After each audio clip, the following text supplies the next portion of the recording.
Isang OFW comedian at performer dito sa Dubai naglabas ng salubin at pagkadismaya sa airport natin sa Pilipinas. Na dito sa Dubai ay wala namang issue sa mga daladala ng mga OFW pauwi sa Pilipinas.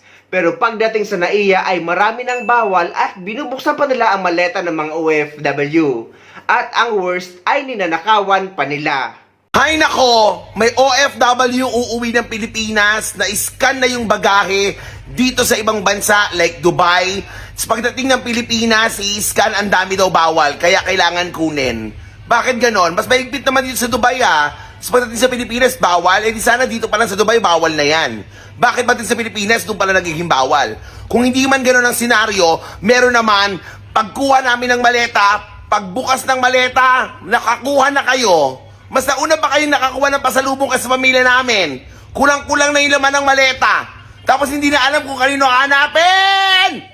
Nakakainis naman kayo dyan sa Pilipinas! Kagaya din ito sa naging issue ng isang pasahero galing dito sa Dubai na may dalang scooter para sa anak niya pauwi sa Pilipinas.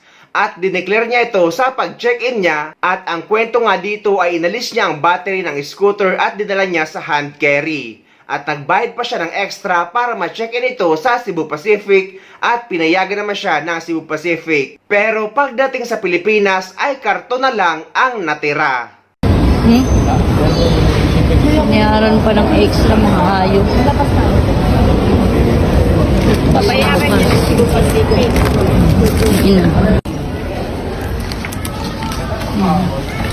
Niregalo ko sa anak ko. Tinan nyo, wala na laman. Mga hayop. Sino may kasalanan yan? Nandito na ako sa Pinas. Ano pang magagawa ko? Iniwan pa yung helmet. Tapos na lang. See? This is the only one I can bring. Because there's nothing inside. I don't know who steal. I don't know what they do. But only this one. Kaya nga dahil sa mga ganitong pangyayari sa NAIA, naglabas din ng advisory ang Philippine Airlines na dapat ang mga valuable items kagaya ng pera, ginto at mamahaling gamit at mga gadgets ay dapat nasa hand carry or personal handbag.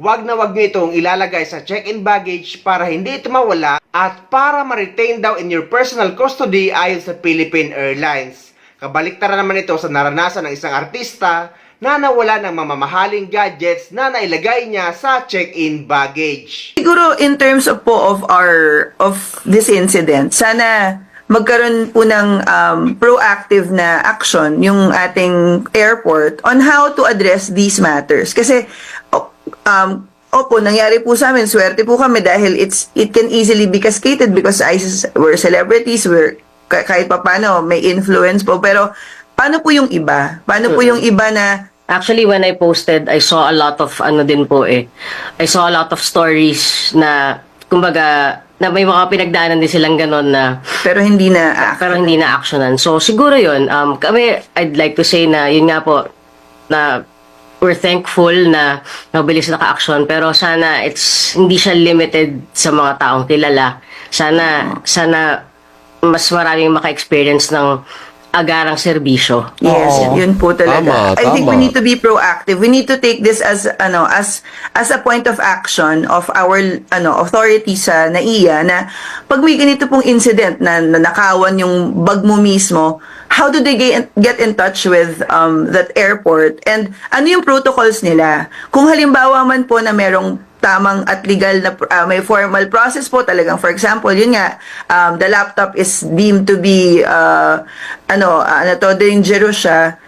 Dapat meron po yung notice talaga. Meron po siyang pasabi na okay, this particular bag, kinuha yung bag na ito, na-flag na siya, pagdating ko pa lang po sa Manila, pwedeng yung bag hinold muna, tapos i-inform ka. Siyempre, pag hinanap mo na yung bag mo... Actually, that's the thing. Parang, ang pinaka-ano nga dun is, the paper itself is enough Correct. Kasi imagine mo, ilang pasahero din naman yung may pinagdadaan na may laptop sa ganyan. Lahat yan, i-hold nila. Ang tagal din nun. Pero sabihin, at least, that paper enough that paper is enough to let us know. Kasi yun lang naman yun eh. Oo, Gusto mo tama. lang maging kampante din na, Correct. okay, ito yung Oo, nangyari oo. dun sa gamit. Diba? Pero hindi ba umaasa pwede pa ba ang PAL, hindi ba pwedeng mag-make representation ng Philippine Actually, Airlines? they tried naman po. Nung kausap ko kahapon, they're actually very accommodating. That's good. They tried to talk to their counterparts doon. Pero pagdating po sa security kasi, very limited lang din daw po yung binibigay sa kanila. Pero Okay. umaasa pa ba kayo na mababawi nyo yung nawalang gamit nyo? Si Pal naman po, Opo. And they I've gave checked us- din po yung rights ko kasi nga po, normally yun din po yung kailangan maisip ng mga passengers. Like, what are your rights as a passenger? So, ano po may tampering na nangyari. The bag was slashed open. So, meron po talagang responsibility din doon yung mga airline. And talagang nakakatuwa naman po kasi we didn't even have to tell them. Si Pal po mismo yung nagsabi na they value yung taking care ng mga bagahe ng mga pasahero. So yung sa laptop po hindi po nila mako-compensate pero they will compensate for the watch. Okay. Okay. Incidentally, may press conference mamaya ang Department of Transportation at dun ata sa OTS Partner Office of Transport Security. Oo. Transportation Security. Kaya ewan ko baka yan ang i-discuss nila sa nangyari. Dapat May pangako may ba yun? magtanong. May pangako ba yung DOTR sa inyo, Liza? At Ice? Kasi kamo nakausap mo? Nung nag-reach out po sila, I think, pero wala pa po kasi kami naririnig back from them. It was really Pal's swift action na medyo naging kumbaga ni-lean in, doon po kami nag-lean in kasi nga lagi silang nagbibigay ng updates po talaga hanggang kagabi. So That's kagabi, nag-resolve na po talaga sila na after 2 days of investigation, merong ng limitations kung hanggang saan pa yung magiging kaya nilang gawin para malaman kung saan nawala. Pero because of that, they will compensate us in some way para po ma-resolve yung issue. So, May compensation, Liza. Nangako na yung PAL na may compensation. Yung watch Opo, daw. opo. watch Sinabi daw. na po nila, binigyan po nila kami ng option na flight credits or yung amount nung relo. Okay. So, ano pipiliin mo?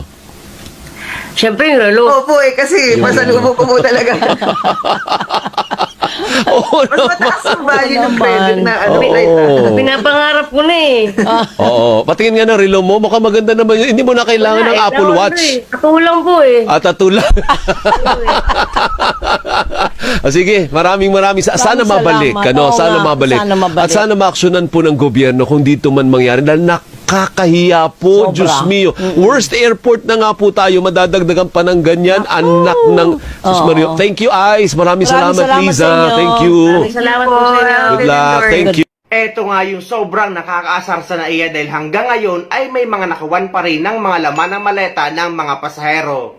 Kaya hindi talaga advisable na maglagay ng mamahalin sa check-in baggage, kagaya ng mga gadgets, mamahaling relo, mamahaling bag, gold at pera. Though, hindi naman talaga dapat nilalagay ang laptop sa check-in baggage dahil meron nga itong lithium battery na pwedeng mag-cause ng sunog.